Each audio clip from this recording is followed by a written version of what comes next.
কোনো petrol pump যদি তেল থাকা অবস্থায় তেল সরবরাহ না করে থাকে, এটা যদি ধরা পড়ে তার ডিলারশিপ টার্মিনেট হোক কি তাকে তেল আজীবনের জন্য বন্ধ করে হোক, আমরা তার জন্য কোনো সুপারিশও করব না, তার সাথে থাকবও না। আমরা সরকারকে আহ্বান করব, এরকম পাম্প যেগুলি ধরা পড়বে প্লিজ টার্মিনেট দ্য ডিলারশিপ। এটা আমাদের একটা পরিষ্কার মেসেজ।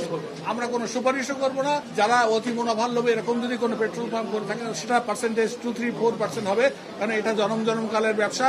এটা যদি এই ঝুঁকি কেউ নিয়ে এটা করতে চায়, ইজ এ ডাফার, সে ভুল করতেছে, তার পানিশমেন্ট হওয়া উচিত হোক, আমাদের তাতে কোনো আপত্তি নেই। পেট্রোল পাম্পে পর্যাপ্ত নিরাপত্তা দিতে হবে। বাস্তবতার নিরিখে সামঞ্জস্যপূর্ণ তেল সরবরাহ নিশ্চিত করতে হবে। বর্তমান পরিস্থিতিতে বাস্তবতার আলোকে ক্রেতা সাধারণকে সচেতন ও ধৈর্যশীল আচরণ করতে হবে। পেট্রোল পাম্পে ট্যাঙ্ক শূন্য অবস্থায় তেল নিতে ক্রেতাদের হুমড়ি খেয়ে খাওয়া থেকে বিরত থাকতে হবে। তেল নাই তারপরে এসে ঝামেলা না। 5 নম্বর, পেট্রোল পাম্প হতে তেল বিক্রির সময়সীমা সকাল 7টা থেকে রাত 8টা পর্যন্ত করতে বলা হয়েছে। এটা তারা যদি আরো বেশি করতে চায় আমাদের কোনো আপত্তি নাই, তবে পর্যাপ্ত নিরাপত্তা না থাকলে আমরা এটা কন্টিনিউ করতে পারবো না। উপজেলা জেলা পর্যায়ে পেট্রোল পাম্পের পর্যাপ্ত নিরাপত্তা জোরদার করতে হবে। ডিপো থেকে জ্বালানি তেল ট্যাঙ্কলরির চেম্বারের ধারণ ক্ষমতা অনুযায়ী সরবরাহ করতে হয়, যাতে ওই অল্প তেল নিয়ে দূর দূরান্তের রাস্তায় যে তাদের পরিবহন খরচ না বাড়ে, এই জন্য আমরা এটা বলেছি।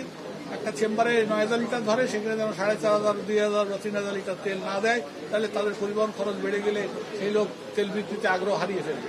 তারপরেও আমরা নিচ্ছি, এই দায়িত্ব নিয়েই নিচ্ছি। সরকারের মনিটরিং ব্যবস্থা আরও জোরদার করা। অযথা পেট্রোল পাম্প আক্রমণ, পেট্রোল পাম্প মালিকদের উপর একতরফা দোষ চাপানো যাবে না। সেক্ষেত্রে সরকারের ট্যাগ অফিসার নিয়োগকে আমরা সাধুবাদ জানাই। আপনাদের বাংলাদেশে যতগুলো এজেন্সি আছে সবাই যদি ভিন্ন ভিন্নভাবে এসে পেট্রোল পাম্পে মনিটরিং করে তাতেও আমাদের আপত্তি নাই। আর আপনারা অনেকেই প্রশ্ন করেছেন এর আগে আমার কাছে, বিভিন্ন পেট্রোল পাম্প তেল শূন্য নাই বলে বন্ধ করে রাখছেন।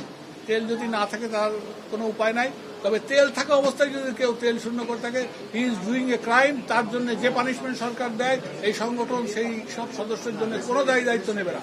তবে আপনাদেরকে বাস্তবতা বুঝতে হবে, প্রত্যেকটা পেট্রোল পাম্পে কিন্তু অপটিমাম ডেলিভারি করার একটা ক্ষমতা আছে, সেই জনবল আছে। এর অতিরিক্ত চাপ তাদের উপর পড়লে তারা কিন্তু দিশাহারা হয়ে যাবে, তারা সঠিকভাবে সুষ্ঠু বন্টন করতে পারবে না। আমাদের কাছে যদি প্রতিদিন তেল দেয় তাহলে সংকট আছে কি করে বলবো আমরা? কম দিচ্ছে, কিছু তো সাধন করে দিচ্ছে, বাট তো দিয়েই চলেছে। সংকট আছে এটা আমরা বলতে পারছি, সংকট তো সরকারের, এই ব্যবসাটা পুরো সরকারের, আমরা জাস্ট কমিশন এজেন্ট। আমাদেরকে যতক্ষণ দেবে, যতক্ষণ আমাদের নিঃশ্বাস আছে ততক্ষণ আমরা সার্ভিস দেবো, নিঃশ্বাস নেই তো দেবো না। তবে এটা বিশ্বব্যাপী সমস্যা, আমাদের লোকজনের কারো ধৈর্যও নাই, প্লাস সঠিকভাবে নেওয়ার কোনো আগ্রহ নাই।